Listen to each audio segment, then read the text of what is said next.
Most of you may look at me and think, oh, he's a pretty together individual, maybe he's a little bit awkward, but in general, he gets it, and let me tell you, nothing could be further from the truth. This morning, I was at the DMV and almost cried 3 times, and that's not a quirky internet relatable thing, that's just a fact, that's something that happened to me. I am a deeply flawed person who is very much still learning and figuring things out and doesn't know most things. One of my biggest fears being a public internet person is that people look at me and put me on a pedestal and think that I'm some kind of like life wizard who has all the answers to all of the questions, and that's not what I ever have been and ever want to be. I do give a lot of advice, and that's something I enjoy doing. It's probably something I'm gonna continue to do. However, I sometimes have worries, and my worries are less about how I'm viewed and more about how I view myself, because I have a tendency to think that I'm just the greatest person in the world. I've dabbled in the art of narcissism, and I don't want to be that kind of person. Most people I know who are like that have a trail of destruction and sadness behind them, and that's not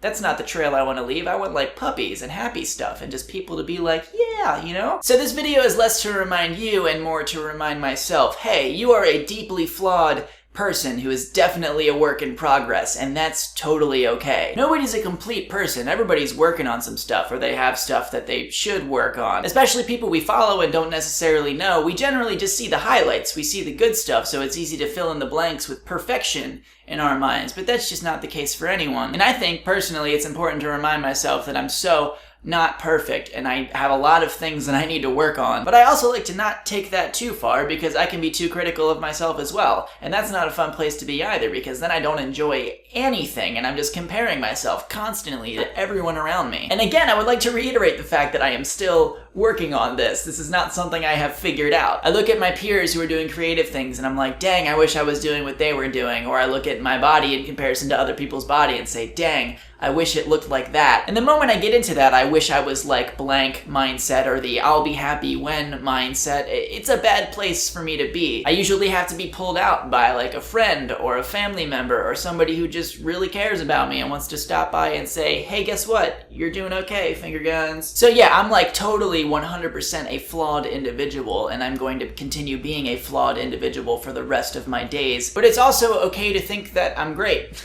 And to look at myself and say, you know what, you're great, you're doing great. Because I deserve to feel like I'm great, and you also deserve to feel like you're great, because guess what? You're great. Am I where I want to be ideally? No. Am I working to get there? Yes. And that's all I can be doing with my life. So that's great. I'm great. That's all I really wanted to talk about today. If you have any thoughts, you can always leave them in the comments, and I'll be reading them. I hope you're having a wonderful day wherever you are, and I will see you on Friday.